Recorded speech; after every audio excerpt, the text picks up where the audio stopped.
going through this year of like lots of movies about robots. It has a robot year, yeah. Yeah. So I've been happy about that. I used to have a rule: go see every movie about vampires, and that served me well up until Twilight. And then I changed that to see every movie about robots. So there you go.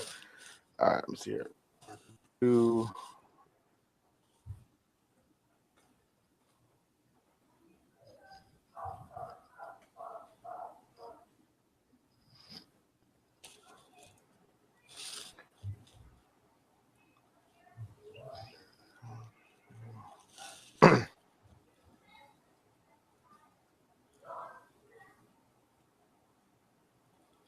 I'm just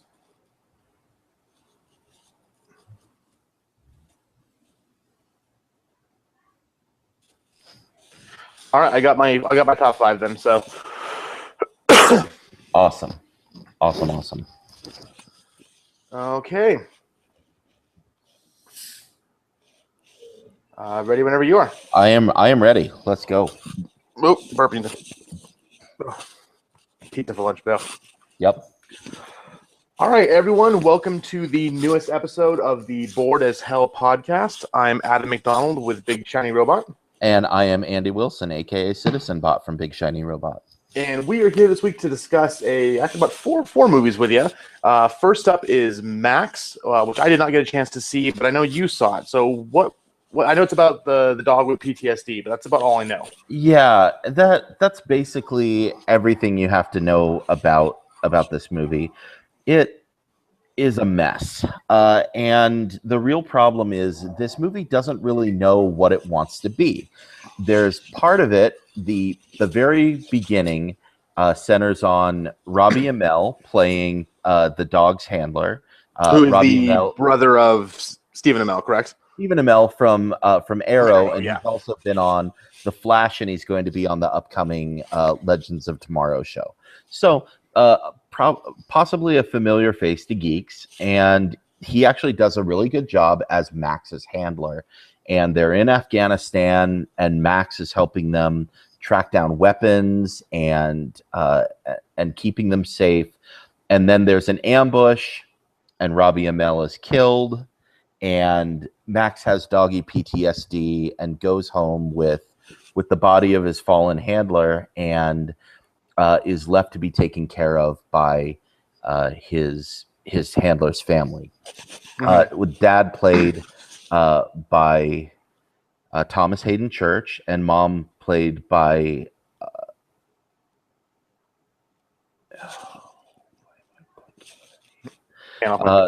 sorry. And Mom played by Lauren Graham from Gilmore Girls. Okay. And then his main younger brother, played by Josh Wiggins, who is not someone who I'm familiar with, but he does fine here. And he's kind of a misfit. His dad's a tough, overbearing Marine sergeant, and he doesn't really want anything to do with the military. And he's sad about his brother, but he'd rather just play computer games and ride his bike. And then a bond forms between him and this misfit dog. And then the movie takes a really weird turn, and suddenly there's another Marine from his older brother's platoon who's back, and he's selling stolen weapons from the Taliban to Mexican drug cartels. And, like you do. Yeah, like you do. And of course, Max and the brother are the only ones who can stop them, and it's just ridiculous. You can have a cute movie about a boy and his dog and growing up and misfits learning to be with one another. You can have a movie about military dogs and the work that they do, but this movie doesn't really seem to know what it is or what it's doing. So just 1 second. Jackson, that was very inappropriate, buddy. You guys need to be quiet. Hey, Jackson, Jackson, you're not Jackson, are you listening to me? I don't care if she's stealing your slices of pizza. That's not Andy. Stop it. I'm really sorry, Adam. You're fine. Is not. That's why we edit. Yeah, I'm gonna yell at my kids for 1 second. Okay, no problem.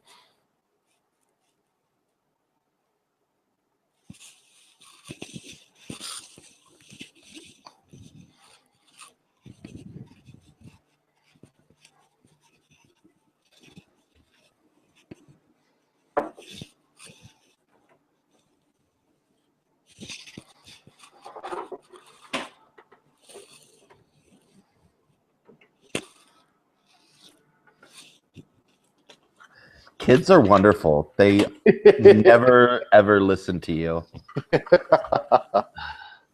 Buddy, I love you very much, but you gotta be quiet while I'm recording, okay?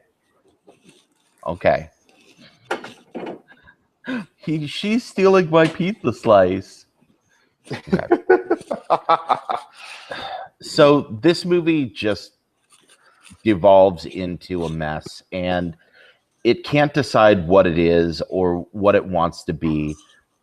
There was a chance where this could have been a really great movie about military dogs and their handlers and the heroic work that they do. Mm-hmm. This could have been a good movie about a boy and his dog growing up and intertwining those two. But this whole tacked on Scooby-Doo Hardy Boys mystery just got so ridiculous. And you know, as much as Robbie Amell and Lauren Graham try to elevate this material, it just has nowhere to go.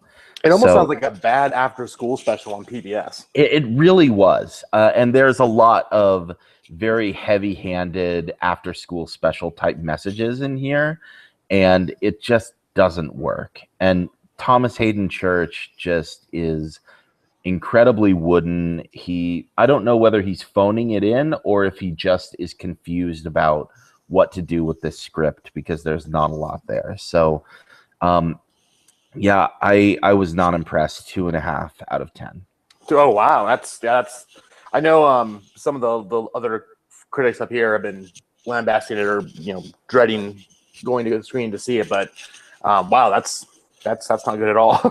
Yeah, it just I could forgive a lot from this movie, but it can't figure out what it wants to be, and this seems like a formula that should have been harder to screw up. And I don't know how this got a June release date and who decided to release it, but it's doing okay according to the box office. It was incredibly cheap to make and is probably going to make its money back. And the distributors are like, well, it's making money in the Midwest and the South, so obviously if you're a true American patriot, then you're going to see the Max movie. Yeah, I mean it's been open for, this is the second weekend or the first weekend, and it's made 12 million, so yeah, it'll probably hit fourth of the box office, but definitely not a strong opening compared to anything else. So yep. Cool. Well, moving on to a better movie was Me and Earl and the Dying Girl. So this premiered at Sundance this year. I didn't get to see it then, but I did see it last week. It won everything. It won the audience award. It won the grand jury award. It was just the biggest hit of the year there. People I talked to who saw it, said they gave it standing ovations. It blew up Sundance. So it was good to see that it was picked up and released by, I think it's Fox Searchlight, I believe. I'll have to double check. But it's directed by Alfonso Gomez Rejon. You may have known him for some of his early work on the first couple seasons of Glee, also American Horror Story. His only really big screen movie he's done before this was The Town That Dreaded Sundown, which I've heard good things about but haven't quite seen yet. But Me and Earl and the Dying Girl, it's pretty straightforward. It's about a young man by the name of Greg, who's played by Thomas Mann. He's in his senior year of high school, and like most gangly high school seniors who's just trying to get by and graduate, he's trying to kind of fit in everywhere, but doesn't fit in with everyone. So he's friends with the jocks, friends with the stoners, with the goth kids, with everyone else. But he purposely makes sure that he doesn't actually take sides and just kind of sneaks through life.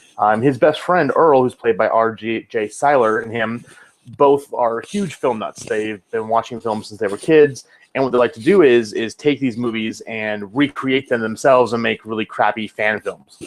So like they'll do Clockwork Orange and call it Shockwork Orange, and they reenact it with like sock puppets and stuff. So they're film lovers. Yeah, it's kind of funny. That's fun. They do a lot of really obscure foreign films as well. So if you're a film lover, you'll see a lot of stuff in there you'll like. If you're a pretentious film lover, you'll know all of them.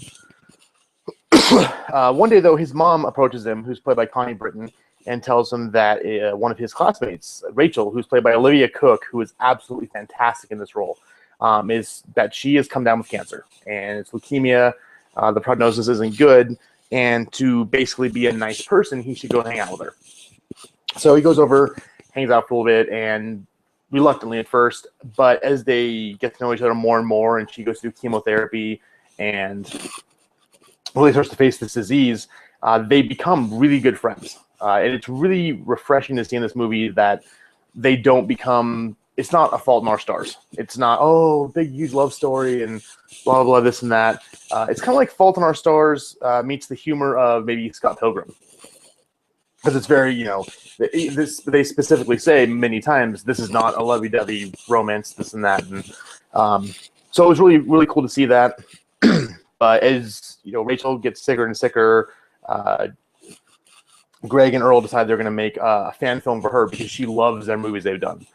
So it's kind of like a race against the clock to see if he'll be able to make this film and present it to her before she dies. If she does die, if she gets better, I'll kind of leave that to go for those who go to see the movie. But outstanding movie. I liked it a lot. The acting is great. It's all about these kids, and like I said, Olivia Cooke is just utterly fantastic as this young teenager who's dealing with cancer. R.J. Seiler is the smart-ass friend. And then Thomas Mann, of course, is Greg. He pulls it off. He makes you believe in his character. He seems very realistic, very true.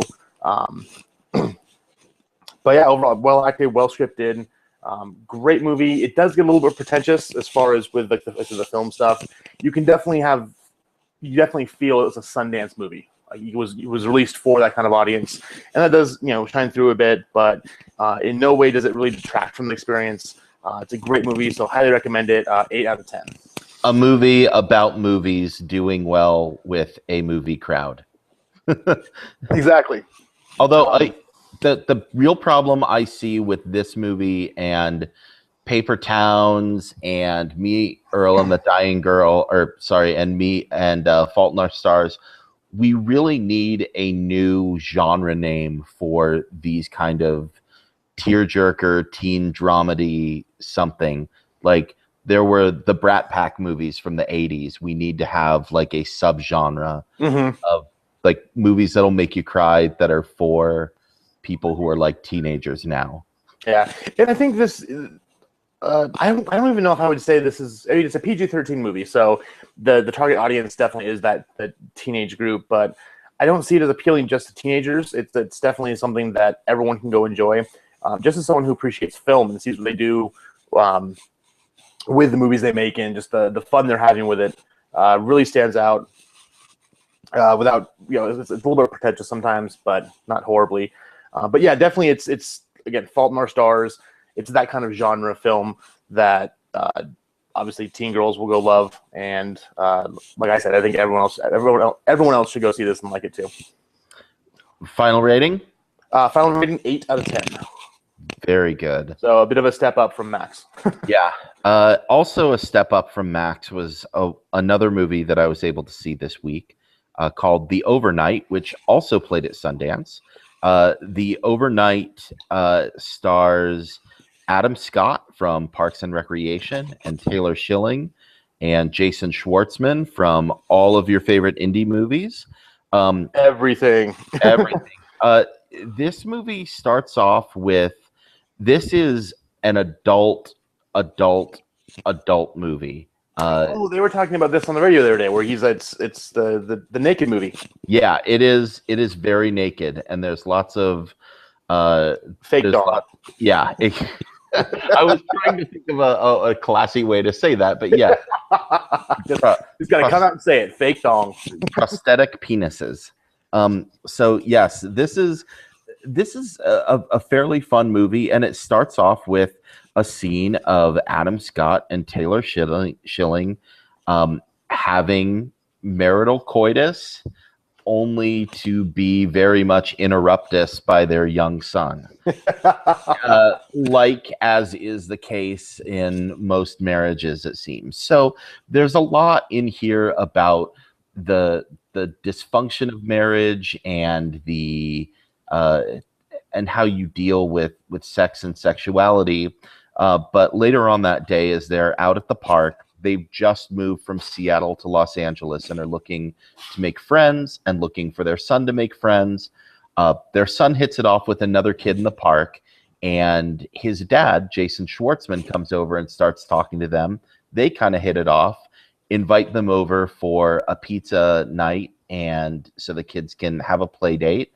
And as the kids have a play date and then end up going to bed, then the parents kind of have a play date. There's definitely a kind of weird swinger vibe going on, and they don't really know exactly what's going on with these crazy Californians. And so we're right along for the ride with Adam Scott and Taylor Schilling trying to figure out what's going on here. And it's funny.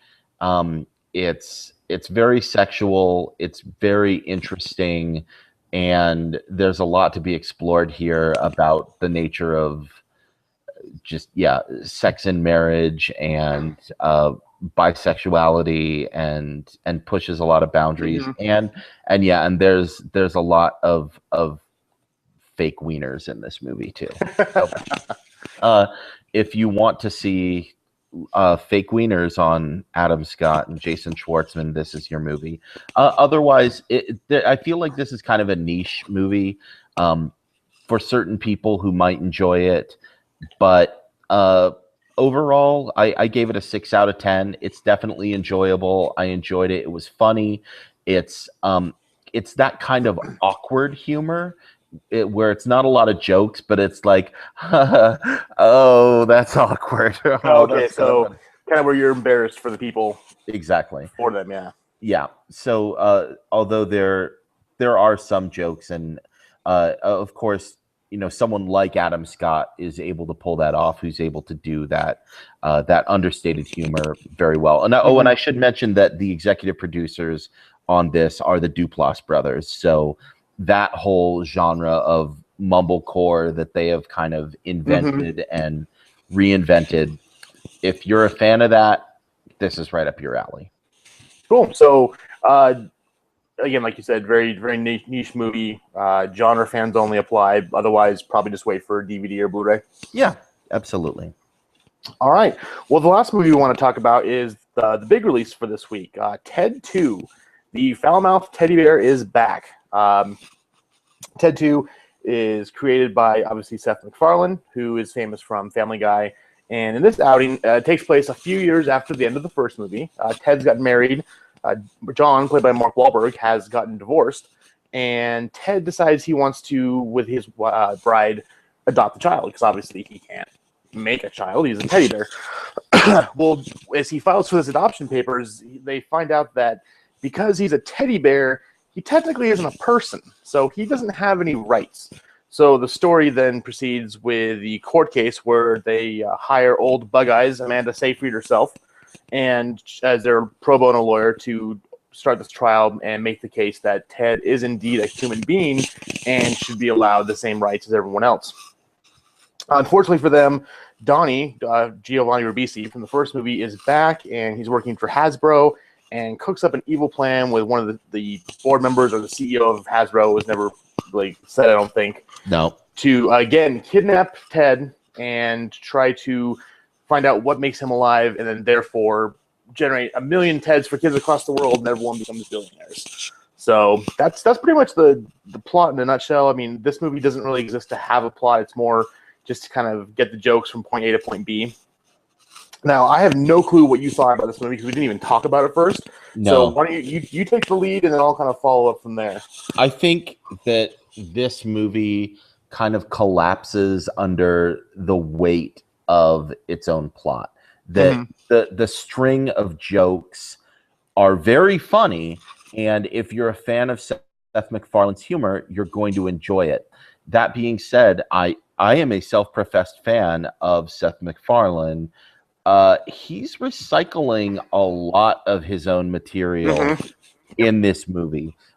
Specifically, he recreates an entire sequence from It's a Trap, the Return of the Jedi spoof that they did on Family Guy, which was a recreation of a scene in Planes, Trains, and Automobiles to begin with. So it's like Seth MacFarlane staring at his own butthole, and it just gets a little bit tiresome.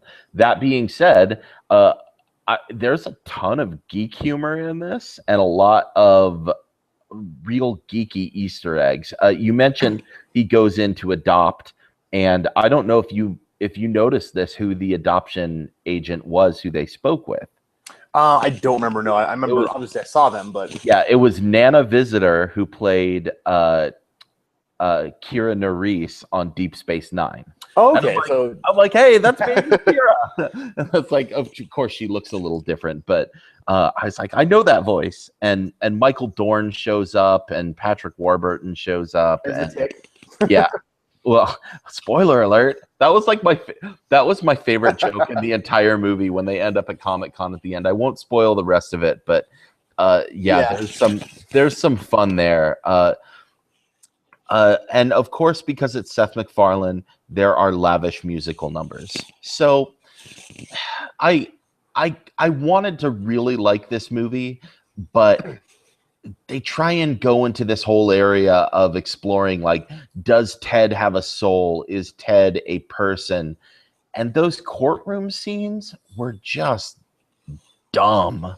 And one thing that Seth MacFarlane has never been good at is really smart political satire that takes on these big issues. Stuff like that would have to be dealt by with someone like a Stephen Colbert or a John Oliver, or even The Simpsons does it better. Or Trey Parker and Matt Stone. Or Trey Parker and Matt Stone. Perfect examples. And they're able to slice through a lot of the BS and just get straight to the heart of the matter. And what could have been an interesting reflection about rights and civil rights, he couldn't do it. It turns into a fart joke. Yeah, it does turn into, and one more thing, Seth MacFarlane, you can rip off Revenge of the Nerds, and you can rip off The Breakfast Club. Don't do them both at the same time, because it's like worlds are colliding and my 80s brain is exploding. I can't take that much 80s self-reference at once. So there you go. Yeah, it's and I'm in full agreement as far as with the recycled jokes. I mean, there's a couple scenes that are ripped off shot by shot from Family Guy. Like there's a certain scene in a sperm bank that if you've seen Family Guy, you know what's going to happen. Yep. So like you said, it's Seth MacFarlane kind of stealing jokes from himself. And as far as jokes go, like I love the first Ted. It's one of my favorite comedies. I had so much fun with it. It was a new and fun idea to see a potty mouth teddy bear, because that's hilarious.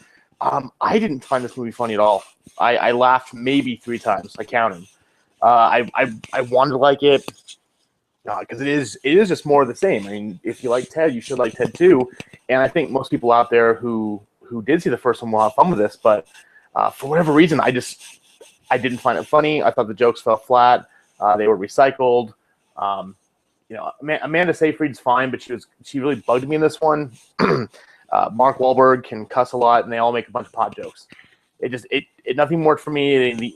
There were some cool geek references, like you mentioned, but when they go to New York Comic Con in the end, I kind of felt it was just making fun of geeks, and like it seemed mean spirited. It wasn't fun or hey, we're laughing with you. It was more of a hey, we're laughing at you type thing. And I don't really care.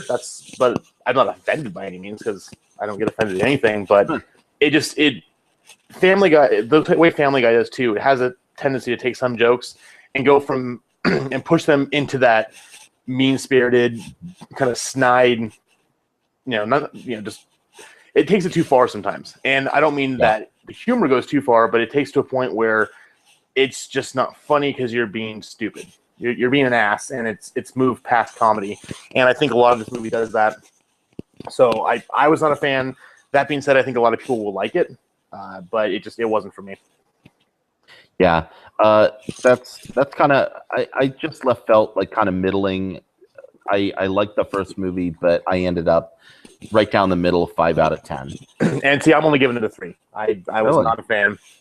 Wow. Yeah, if there was there's 2 really good Gollum jokes from Lord of the Rings, and I did laugh really, really hard those 2 jokes. So keep an eye out for those. But aside from that, it's I wouldn't even recommend renting it. It exists. If you're a huge Family Guy fan, you'll love it. But I couldn't get into it. Well, I would just say go watch all of those episodes of Family Guy that they ripped off those jokes from, and you'd probably have more fun in that hour and a half than watching this movie. But yeah, it's also too long. It's again, he needs an editor. It's a good. Gosh, how long is this one? It's almost 2 hours. It's like 111 minutes. Yeah, and movies, comedies especially, when they wear thin after about an hour and a half. It's you even with the most hilarious comedy out there like Spy or Bridesmaids or those types of things. After a while, it starts wearing thin because you just can't laugh anymore. It's out of you now. But yeah, it's definitely felt a little bit too long, and I was checking my watch the last 15 minutes to see when it was going to get out. Yeah, it definitely suffers from some fatigue. There was an interesting article in Variety where because of Ted 2's lackluster box office performance, making about 40% of what the original Ted did, because in my opinion, it's about 40% of the original movie in terms of quality. But they ask, are R-rated comedies going stale? Are they out of style? And they pointed to several other movies that have not performed as well, Spy being one of them. And I'm like, no, it's just audiences actually know that like these movies aren't as good. Like I looked at the ads for Ted 2 and I'm like, well, that looks kind of amusing, but it's not that appealing to me. And they ruin some of the funniest jokes in the movie in those ads and by revealing them. So yeah, that's one thing too, is movies that obviously the director has no control over what goes into a trailer, but when you show the best parts in the trailer, there's nothing to look forward to in the actual movie. Yeah, and it's R-rated comedy is not doing well. I mean, the first Ted is the highest grossing R-rated comedy of all time. Well, it's up there. It was at the highest grossing opening weekend, I believe. Yeah, because Hangover still beat it, but there's still a market for it. But again, it depends on the marketing, and everything's still kind of running from Jurassic World, which is just still destroying the world, is eating all the records. So I'm sure that didn't help it that much either. It's destroying everything but Inside Out, which is like almost keeping pace with it. Completely different audiences. And I think, and that's now, I know that was the biggest opening weekend for Pixar, and this is a huge second weekend for them. So that's got to be up there in terms of how much money this is making for them. It's great. Yeah. And Ted 2 will do fine. It'll make its money back, and it'll do well on DVD and Blu-ray. So I'm sure there'll be a Ted 3, Yeah, and in which will probably be 100% recycled Family Guy jokes. So yeah, but in a couple weeks we're gonna get the new Judd Apatow movie Trainwreck with Amy Schumer and Bill Hader, which I'm looking forward to. That looks like a funny R-rated comedy. And then in about a month, we're getting the reboot of National Lampoon's Vacation, which I'm excited for. Which also looks fairly funny, even as a reboot or a sequel sort of movie. I think there's something there that at least is somewhat original and funny. They're making me want to see those. And what's actually, this is kind of an interesting topic, was, there were trailers before the movies, obviously, and it was a Green Band trailer, so it was a trailer that was for appropriate ages by the MPAA. But I've never heard a movie trailer drop the words asshole and shit before without being red banned. So it was an all ages trailer. Obviously, it was playing in front of an R-rated movie, but yeah, they're getting away with a little bit more in trailers than I'm used to. So that was kind of an interesting concept. Well, that is a cool concept. They'll probably doing that only for Green Band trailers in front of R-rated movies, and that makes sense. But hey, that works. I was sitting there. They were showing a trailer for The Martian, which is the new Matt Damon movie, and he's like, "I'm going to science the shit out of this." I'm like, "Whoa, what did you just say, Mr. Damon?" Now you had a really interesting article. I'll say interesting because I didn't think it was that much of a good article. From Time Magazine about, was it the top 10 movies of all time or the year? You texted me about this the other day. I don't remember what it was. Yeah, so Time, since they're like, well, we're halfway through the year, so let's run down what we feel are the top 10 movies of the year so far. And this was just an awful list. I mean, they have some good movies on here, but most of them are just... So here's what they had. Mad Max Fury Road. Yes, absolutely. Now, is this from 10 to 1 or is this 1 to 10? No, this is in no particular order. They don't rank. So Mad Max Fury Road. Okay. It Follows. Yeah. Far from the Maddening Crowd. Love and Mercy, which I kind of liked. Yeah. Furious 7. Mm-hmm. Ex Machina, which I thought was great. That's excellent. Clouds of Sils Maria with old Kristen Stewart from Twilight and Juliette Binoche. Kristen Stewart always looks like she stepped in dog poop. Always like she smells like nasty around her. Yeah, it might be herself. Supposedly she doesn't bathe very much. Ew. Anyway, Welcome to Me, the Kristen Wiig movie about her winning the lottery and setting up her own reality TV show. Mm-hmm. Dope, which I kind of liked, but I don't know it deserves that much lauding.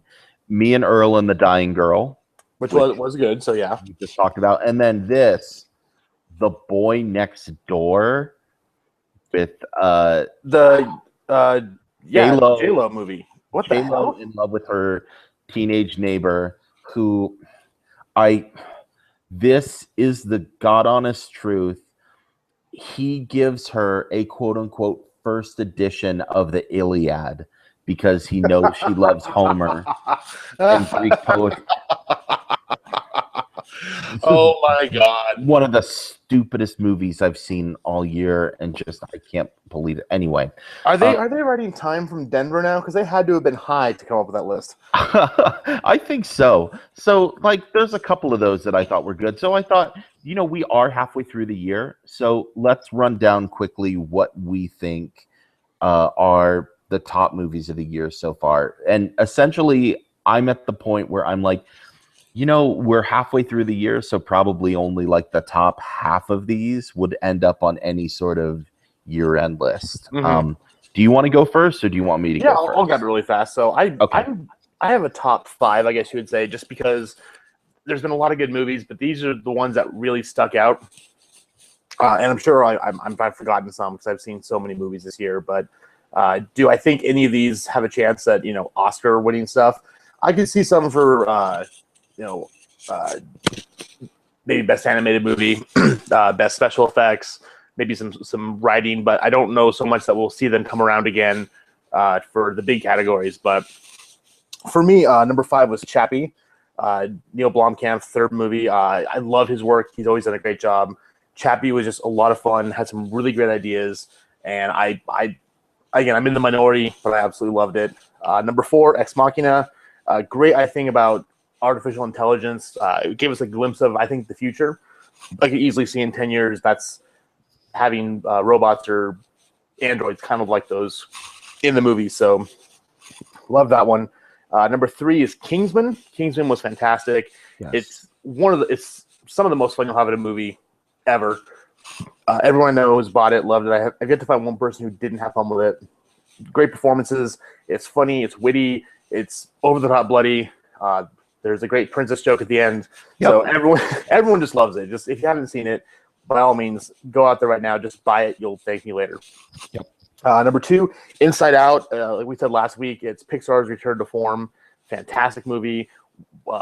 Great idea. It's like Psych 101 in a 2-hour movie. It's colorful. It's great.